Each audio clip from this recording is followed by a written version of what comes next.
Bonjour à toutes et à tous, j'espère que vous allez bien. Moi je suis ravie de vous retrouver pour une nouvelle vidéo sur cette chaîne. C'est peut-être pas l'idée du siècle de commencer à filmer une vidéo quand le soleil se couche, mais la lumière était belle et ça fait longtemps que j'essaie de filmer cette vidéo, du coup je me dis autant en profiter maintenant, tant pis si la lumière est moche au bout d'un moment dans la vidéo. Aujourd'hui on se retrouve pour mes lectures de janvier. Je suis très contente parce que j'ai passé un bon mois de lecture et du coup je vais pas perdre plus de temps. C'est parti! J'ai commencé l'année très fort puisque j'ai lu Pour Britney de Louise Chenevière. Il s'agit d'un essai, c'est de la non-fiction puisque dans Pour Britney, qui est un texte assez court, l'autrice parle de l'adoration qu'elle avait quand elle était adolescente pour Britney Spears, puis de ses différentes lectures de Nelly Arcan et elle met le destin de ces deux femmes en perspective. Elle essaye de comprendre pourquoi la société à un moment s'est retournée contre elle et elle signe un texte hyper poignant avec un style très assuré, un style parfois compliqué à suivre mais que moi j'ai trouvé très beau et très adapté en fait à la chose qu'elle racontait, puisqu'elle va parler des femmes, de la manière dont les femmes peuvent dissocier complètement de par les rapports qu'elles entretiennent aux hommes, puisqu'elles sont tellement habituées à devoir remplir un rôle, donc à la fois par exemple dans des relations de couple mais pas que, dans des relations sexuelles aussi, qu'en fait de nombreuses femmes vont ensuite ne plus savoir comment habiter leur corps. Et j'ai trouvé ça extrêmement fort, j'ai l'impression d'en parler un peu mal parce que ça fait un peu de temps que je l'ai lu et que c'est vrai que c'est un texte féministe qui aborde plein de choses en très peu de pages et je pense que le seul conseil que je peux donner c'est de le lire. Quand j'ai lu ce texte, j'ai été déjà frappée par sa puissance et il m'a vraiment touchée en plein cœur et je me suis dit il faut vraiment que le plus de personnes possible lisent ce texte. Je sais que pas mal de gens n'ont pas apprécié le rythme et la plume. Dans ce texte, Louise Chenevière, elle va vraiment utiliser la ponctuation comme elle l'entend. C'est-à-dire qu'il va y avoir des phrases qui vont s'arrêter à des endroits où elles ne devraient pas s'arrêter, des sortes de longs souffles de choses. On dirait qu'elle sort vraiment quelque chose de son cœur, que c'est un cri du cœur et que c'est pour ça que les phrases s'arrêtent parfois à des moments un peu étonnants. Mais moi j'ai trouvé que ça rendait ça très beau et en fait je pense que c'est un texte qui peut être lu à l'oral et que en fait la ponctuation elle joue aussi là-dessus. Et pour moi à la fois le sujet, donc la manière dont elle parle des femmes, dont elle parle de ces deux idoles un petit peu et de l'amour puis du dégoût qu'elle a ressenti en même temps que la société pour elle, c'était déjà des choses hyper intéressantes. Elle les mettait en rapport avec ses propres expériences. Et ensuite j'ai trouvé la plume indépendamment du texte, mais en fait les deux fonctionnent ensemble, vraiment très belle. Moi j'ai adoré ce style. Et moi c'est surtout les hommes en fait dans ma vie, notamment les hommes qui lisent, parce que c'est vrai que donner ce texte à des hommes qui en plus ne lisent pas, ça pourrait être compliqué parce que c'est vrai que le style est assez particulier. Mais moi j'ai vraiment envie que des hommes dans ma vie lisent ce texte parce qu'il est ultra important. Et franchement j'ai eu un gros coup de cœur dessus, je pense que je vais le relire parce que voilà, c'est le genre de texte que j'ai envie de garder dans ma bibliothèque, vers lesquels je gravite à plusieurs moments de ma vie. Et franchement pour Britney, gros coup de cœur du mois et j'ai très bien commencé l'année. Ensuite j'ai continué une série de mangas que j'ai commencé en fin d'année dernière. Il s'agit de Kowloon Generic Romance de Jun Mayuzuki et c'était le tome 3. Alors je vais juste vous parler un petit peu de ce qui se passe dans le premier tome et l'intrigue en général. Il s'agit d'une romance entre deux agents immobiliers à Kowloon. Et Kowloon c'est un quartier, il me semble, aux abords de Hong Kong, où les bâtiments se superposent les uns sur les autres, où tout le monde vit presque collés les uns aux autres tellement tout est étroit. On a l'impression d'être dans un couloir et en fait c'est une rue parce qu'il y a peu de lumière. Et du coup Kowloon c'est toute une société de personnes plus ou moins précaires qui évoluent, se rencontrent et l'héroïne ne sait pas ce qu'elle fait là puisqu'elle ne se rappelle pas de son passé avant de travailler dans cette agence immobilière et de vivre à Kowloon. Et du coup, au fur et à mesure des tomes, il n'y a pas juste la romance, enfin ça reste quand même un point très important, mais l'héroïne va essayer de comprendre d'où elle vient et est-ce qu'elle peut vraiment incarner la personne, le corps dans lequel elle est, la personne qu'elle est, si cette personne a déjà vécu avant ou si elle a volé l'identité de quelqu'un malgré elle. Et au tout départ, j'ai trouvé ça assez simple, divertissant, mais plus les tomes passent, plus je suis investie dans l'histoire. En l'occurrence, le tome 3, c'était pas mon préféré. Je dis ça parce que depuis, j'ai lu les deux suivants et je suis beaucoup plus investie. Mais au fur et à mesure des tomes, et notamment dans celui-ci, l'aspect un peu science-fiction se développe. Et moi, je trouve ça vraiment intéressant. À la limite, je trouve ça plus intéressant que la romance. Et je trouve que ça se mélange bien à la romance, au final. S'il n'y avait eu que la romance ou que la science-fiction, ça m'aurait moins intéressée. Mais les deux se mélangent bien. Je trouve les dessins assez chouettes. Donc voilà, une bonne lecture. Après, c'est pas un coup de cœur, mais je sais que la série me plaît de plus en plus, donc ça va peut-être devenir l'une de mes nouvelles séries préférées. On continue avec des mangas puisque mon copain m'a prêté Irayasumi de Keigo Shinzo. J'ai lu les 2 tomes pendant un readathon que j'ai filmé mais je n'ai pas posté parce que finalement la vidéo ne me plaisait pas. J'ai eu un énorme coup de cœur. Là franchement c'est mon 2e coup de cœur du mois. J'ai mis le tome 1 mais en fait ça vaut pour les deux, c'est juste que j'ai pleuré comme une madeleine en lisant le tome 1. Alors pourtant ça a l'air très chou hein, et ça l'est. C'est vraiment slice of life. C'est l'histoire d'un garçon qui a la trentaine, c'est un ancien acteur et il est devenu ami avec une vieille femme et quand celle-ci décède, elle va lui léguer, parce qu'elle n'a pas d'enfants, pas de petits-enfants, elle va lui léguer la maison dans laquelle elle vivait. Et du coup, le personnage principal, Hiroto, va s'y installer avec sa cousine qui est plus jeune, qui vient d'avoir 18 ans et qui commence des études en école d'art. Et c'est leur cohabitation et c'est hyper chou parce que tous les deux ont des problématiques et sont des personnages assez complexes, mais c'est dans un style déjà que je trouve adorable et tous leurs petits problèmes, c'est vraiment comme des petits épisodes en fait de leur vie, sont évoqués avec une douceur qui m'a fait énormément de bien. Et franchement j'ai trouvé ça ultra apaisant, ultra doux. Et c'est vraiment le genre de truc qu'on peut lire à tout âge. Je pense que ça pourrait plaire à un public plus jeune, mais en tant qu'adulte ça fait aussi du bien parce qu'on est vraiment dans une bulle de douceur. Et franchement je le conseille à tout le monde. Moi au départ quand mon copain m'en parlait je me disais bon voilà, enfin c'est un truc assez enfantin, je sais pas si ça va trop me plaire etc. Et finalement il avait tout à fait raison, notamment si vous êtes dans une période où vous déprimez un peu. Moi j'étais un petit peu voilà... un peu grisâtre à ce moment-là et franchement ça m'a fait trop du bien au point d'en pleurer, enfin vraiment juste pleurer parce que c'est à la fois un peu nostalgique et en même temps ça donne envie de vivre, je saurais pas l'expliquer mieux que ça. Et même si l'histoire est en apparence simple, j'ai noté que on sent l'intelligence de l'auteur. On sent que l'auteur comprend bien ses personnages et qu'on va aborder au fil des tomes un peu plus la profondeur de chacun parce que leur vie n'est pas si simple que ça, même si c'est très doux. Et j'ai trouvé ça très apaisant et voilà, je commence à répéter un peu les mêmes termes donc il est temps de passer à autre chose. Mais du coup j'ai lu les 2 tomes et je conseille ça à tout le monde, que vous lisez ou non des mangas, ça fait beaucoup de bien je trouve. On passe à une lecture que je traînais depuis quasiment un mois. J'ai lu The Blighted Stars de Megan E. O'Keeffe, c'est de la science-fiction avec de la romance dedans. Je l'ai commencé mi-décembre donc ça commence à faire loin et c'est Carrie de la chaîne Carrie Can Read qui en a parlé dans une de ses vidéos en fin d'année et je me rappelle être dans mon ancien appartement, regarder sa vidéo, l'entendre parler de ce bouquin et chose que je ne fais jamais quand pourtant je regarde beaucoup de vidéos booktube, c'est que j'ai commandé direct le bouquin avant même la fin de la vidéo parce que la manière dont elle en a parlé, je me suis dit c'est tout ce que je recherche dans un livre depuis très longtemps. Du coup, c'est de la science-fiction, moi je lis assez peu de science-fiction, j'adore la fantasy, je gravite quand même un petit peu autour de la SFFF, mais je n'ai pas assez de connaissances et en fait c'est tellement des genres avec énormément de textes différents, de sous-genres, d'auteurs.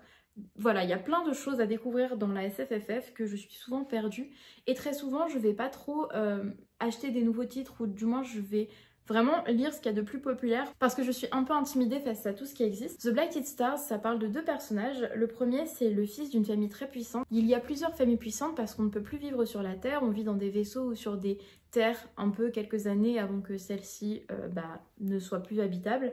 Il y a plusieurs familles puissantes du coup qui... ont des rôles dans la société et le rôle de sa famille c'est de miner des choses sur des planètes afin de continuer à alimenter les vaisseaux et pouvoir permettre à l'espèce humaine de perdurer. Et l'autre personnage qui s'appelle Nera, donc lui j'ai déjà oublié son prénom, j'oublie les prénoms très facilement quand je lis. Lui s'appelle Tarquin et elle s'appelle Nera. Nera, c'est une ancienne garde du corps du père de ce personnage, de Tarquin. C'était sa garde du corps, mais elle a eu un procès parce qu'elle s'est rebellée. Elle a rejoint un groupe de rebelles qui revendique le fait que cette famille, censée miner des planètes pour la survie de la population, en fait, elle détruit des planètes habitables. Donc, en fait, elle contraint la population, le peuple, à continuer à vivre dans des vaisseaux, à ne jamais pouvoir s'installer sur une planète. Et du coup, elle s'est rebellée. Et il faut savoir qu'il y a un système, et c'est ce système qui m'a vraiment fait acheter le bouquin, un système dans ce monde, dans cet univers, où en fait, quand on meurt, on ne meurt pas vraiment parce que l'on peut sauvegarder sa conscience, son âme sur des drives. Et on peut être réimprimé dans un corps. Alors on peut réimprimer le même corps ou un autre, mais au fur et à mesure, si on fait trop de réimpression ou si on meurt d'une mort violente, on meurt définitivement. Voilà, on craque, ça s'appelle comme ça. Et elle va être réimprimée dans un corps par erreur en fait, parce qu'elle est censée être freeze, c'est-à-dire qu'elle n'est pas censée pouvoir être réimprimée. Et par erreur, elle va être réimprimée dans le corps d'une autre garde du corps, cette fois-ci de la garde du corps de Tarquin, puisqu'il va y avoir un problème pendant une expédition et tout l'équipage va finir par se cracher sur la planète sur laquelle ils étaient censés miner. Et au fur et à mesure, du coup, elle va se rapprocher de Tarquin. Elle est censée être son garde du corps alors qu'elle le déteste puisqu'il a participé au fait qu'elle soit condamnée. Et bon, évidemment, vous vous en doutez, entre les deux, une romance va fleurir. C'est assez slow burn, quoique il y a eu certains passages où je trouvais ça un peu rapide. À un moment, j'ai un peu l'impression que les personnages changeaient un peu de personnalité. Enfin, j'ai trouvé que c'était pas très cohérent la manière dont ils tombaient amoureux par rapport à leur personnalité. C'est le point négatif que j'ai trouvé à ce roman. Mais du coup, Tarquin va se rendre compte que peut-être que Néra avait raison, mais elle-même, Néra, va se rendre compte que peut-être qu'elle n'avait pas du tout le tableau. Et c'est ultra intéressant. Voilà, j'ai mis 4 minutes simplement à vous expliquer tout ce qui se passe dans cette histoire parce que c'est assez complexe. Il y a pas mal de pages, il y a 400 pages, mais comme c'est en anglais, moi j'ai mis du temps à lire. Et j'ai trouvé ça génial. J'étais vraiment très prise dans cette histoire. Mais je l'ai lu en un mois parce que j'avais du mal à y retourner quand même parce que c'était tellement foisonnant de détails, notamment de détails techniques, technologiques, etc. que parfois j'étais perdue, surtout que je lis en anglais. Moi et la science, c'est pas possible. J'ai vraiment pas l'esprit scientifique. Je suis une littéraire jusqu'au bout. J'étais trop nulle en maths, en sciences, en physique, tout ce que vous voulez. Et là, il y avait beaucoup de vocabulaire par rapport au vaisseau, par rapport à toute la technologie qui est développée. Donc, je suis sûre de ne pas avoir tout compris. Mais j'ai compris l'idée en général, c'est ce qui compte. Et du coup, c'est vrai que parfois, c'était un peu déroutant, mais ça ne m'a pas empêché de kiffer. Et en fait, c'est ça, c'est la preuve que c'était un bon roman selon moi. C'est que même s'il y avait des trucs que je comprenais pas, mais en fait, je m'en foutais. Parce que je trouvais ça tellement bien ficelé, tellement intéressant que j'étais captivée. Et en fait, j'ai complètement accepté au début de ma lecture de ne rien comprendre. Et ça m'a fait trop du bien. J'ai vraiment lâché prise et au fur et à mesure du temps, j'ai compris plein de trucs et finalement, c'est un coup de cœur. J'ai beaucoup aimé ma lecture. Alors, comme je l'ai dit tout à l'heure, quand je vous expliquais le résumé, là je pars un peu dans tous les sens.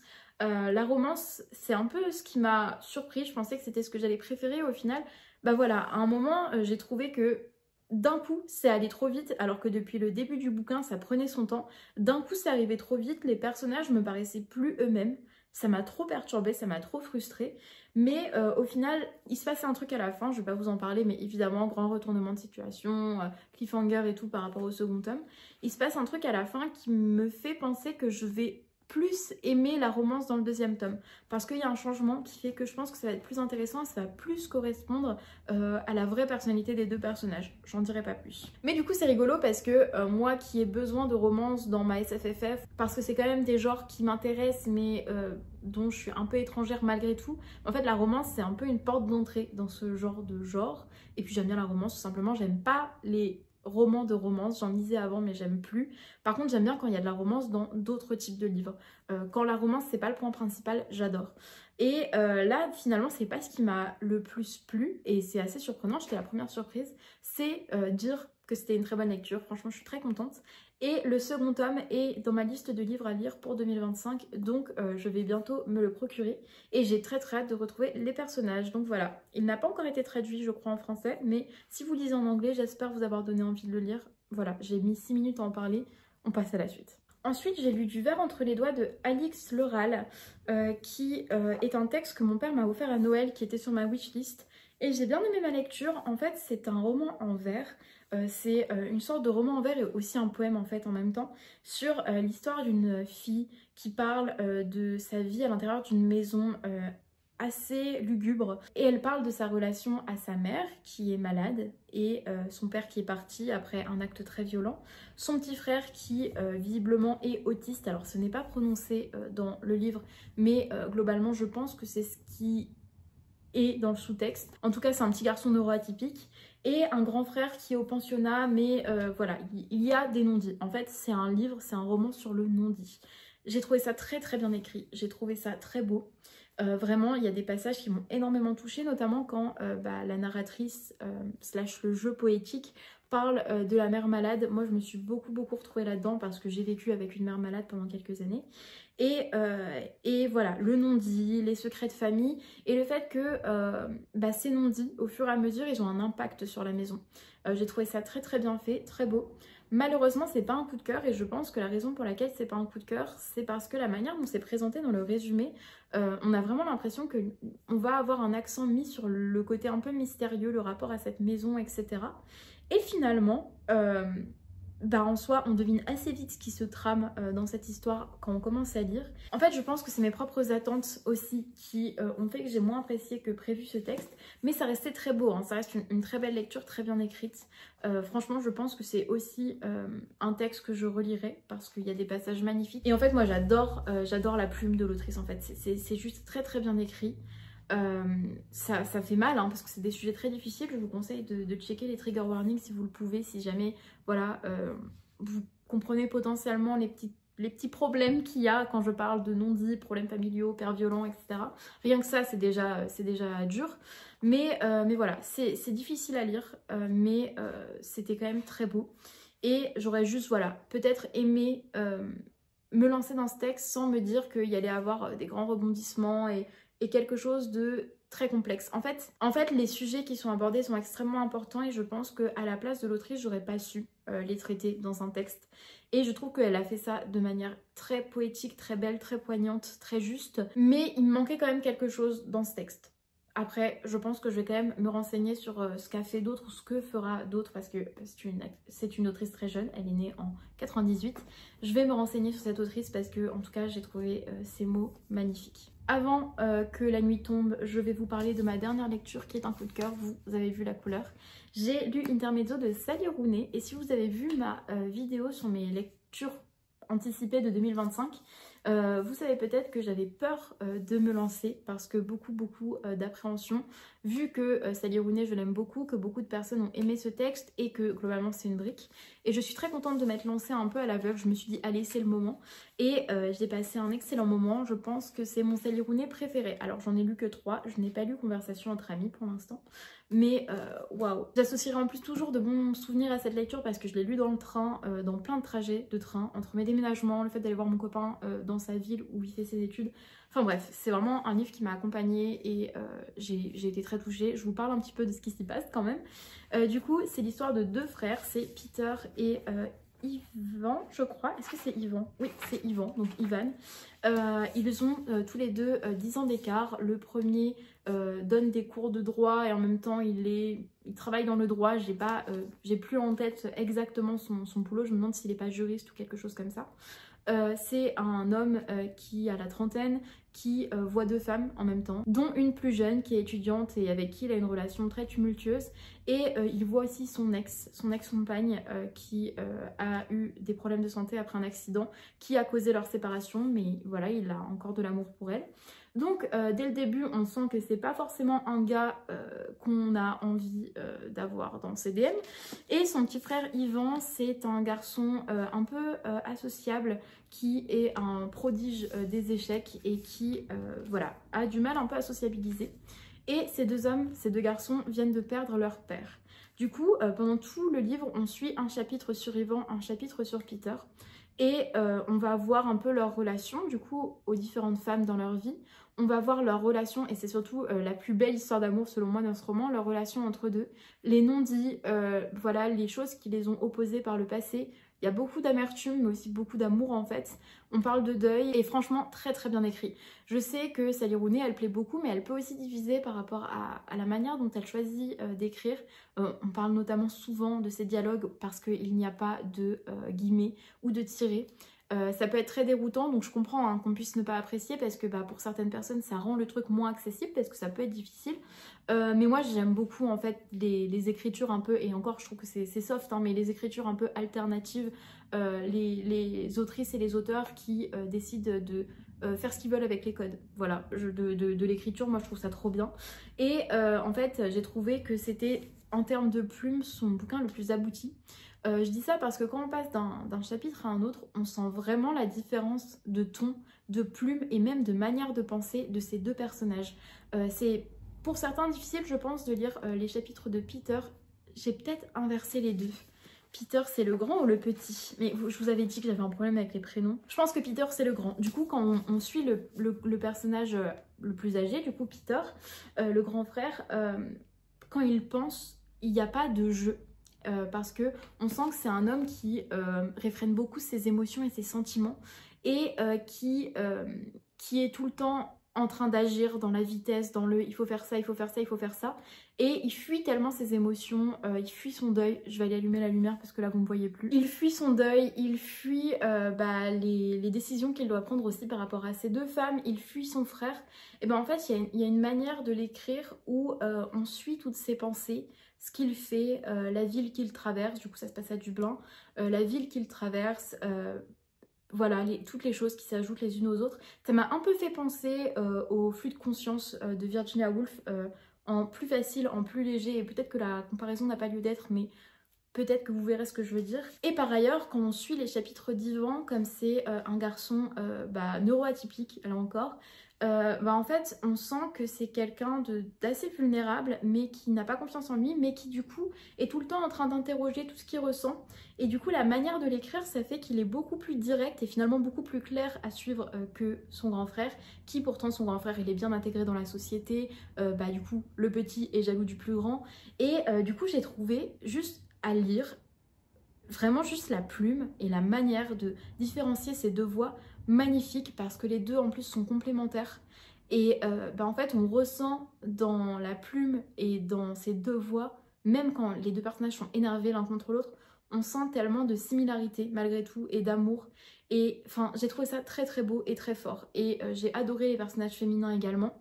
J'aime le fait que Sally Rooney elle a pas peur de créer des personnages qui ont des comportements de merde, elle a pas peur de créer des connards, mais en même temps on est quand même attendri, parce que même si voilà, il y a beaucoup de gens qui ont dit oui, le personnage du plus âgé, il manipule les femmes, il est ceci, il est cela. Soit, en attendant, la littérature pour moi c'est pas devoir lire tout le temps des personnages qui sont lisses, qui sont des hommes parfaits, des femmes parfaites, qui n'ont aucun problème. Enfin, je trouve ça justement intéressant de mettre la lumière sur ce genre de comportement. Et surtout que Sally Rooney, elle ne juge pas ses personnages. Elle laisse le lecteur se faire son propre avis. Et moi, je trouve ça positif. On peut ne pas les aimer. Moi, voilà, j'aimerais pas avoir un Peter dans ma vie, mais je l'ai trouvé hyper touchant quand même. Et enfin bref, j'ai ressenti plein de choses avec ce texte. J'étais très très contente. Après, le seul petit bémol, je pense, je sais pas si vous l'avez lu, si vous avez le même avis, donc il a été traduit en français, hein, je précise. J'ai trouvé la fin ultra convenue, et surtout pour du Sally Rooney. Alors elle aime bien finir quand même ses bouquins sur des notes d'espoir, etc. Mais là on aurait dit un conte de Noël, un truc biblique quasiment, de rédemption et de tout va bien dans le meilleur des mondes. C'est-à-dire que pendant tout le bouquin, tout le monde est en crise et ça va pas. Et puis la toute fin, c'était censé sûrement être émouvant, mais moi j'ai pas été émue par la fin. J'ai pas été si touchée que ça, j'étais juste en mode... C'est marrant parce que depuis le début je vois une progression dans les personnages, mais en même temps j'ai l'impression qu'ils sont pas allés au bout de leur progression personnelle pour essayer de un peu faire tomber les barrières entre eux. Et puis d'un coup ça se passe. J'ai l'impression en fait qu'il manquait, alors pourtant c'est déjà un gros bouquin, mais qu'il manquait 100 pages au truc pour que ça fasse du sens. Et j'ai trouvé que la fin était trop biblique entre guillemets, et ça m'a un peu dérangée. J'aurais préféré autre chose, je sais pas ce que j'aurais préféré, mais en tout cas ça m'a un peu surprise. Donc je sais pas si vous avez ressenti ça en lisant le bouquin. Il y a des gens qui ont adoré la fin, parce que j'ai vu plein de vidéos différentes, et en fait il y a plein d'avis différents, donc voilà, y a pas, je vais pas dire qu'il y a un consensus vraiment, mais moi ça m'a un peu perturbée. Ça reste un coup de cœur, ça reste une très très bonne lecture, et je suis très contente d'avoir lu Intermezzo de Sally Rooney. Voilà, c'est tout pour cette vidéo. Je suis très contente de l'avoir filmée, d'avoir réussi à vous parler de tous ces bouquins. Du coup, j'ai quand même eu pas mal de coups de cœur, parce que j'ai eu Pour Britney, Irayasumi, The Blighted Stars, qui était quand même un coup de cœur, et Intermezzo. Donc 4 coups de cœur sur cette lecture, c'est franchement bien commencé l'année. Et je suis contente aussi parce que je pense que si j'ai autant de coups de cœur, c'est parce que au fil du temps, au fil des années, j'ai appris à me connaître, appris à savoir ce que j'aime, et en fait maintenant je crois que je choisis mieux les bouquins que je choisis de lire. Parfois ça m'arrive quand même de lire des choses sans me dire ok ça va me plaire. Parfois je vais lire des genres qui sont pas forcément ce que je lis d'habitude, ou me tourner vers des trucs qui d'habitude voilà me plaisent pas trop, mais tester. Et là en ce moment j'avoue que je suis un peu dans ma zone de confort, mais au moins ça me fait avoir des coups de cœur. J'espère que cette vidéo vous aura plu. N'hésitez pas à me dire dans les commentaires ce que vous avez lu au mois de janvier, ça m'intéresse toujours, même si ma vidéo arrive un peu tard. Et je vous dis à très bientôt pour une prochaine vidéo sur cette chaîne.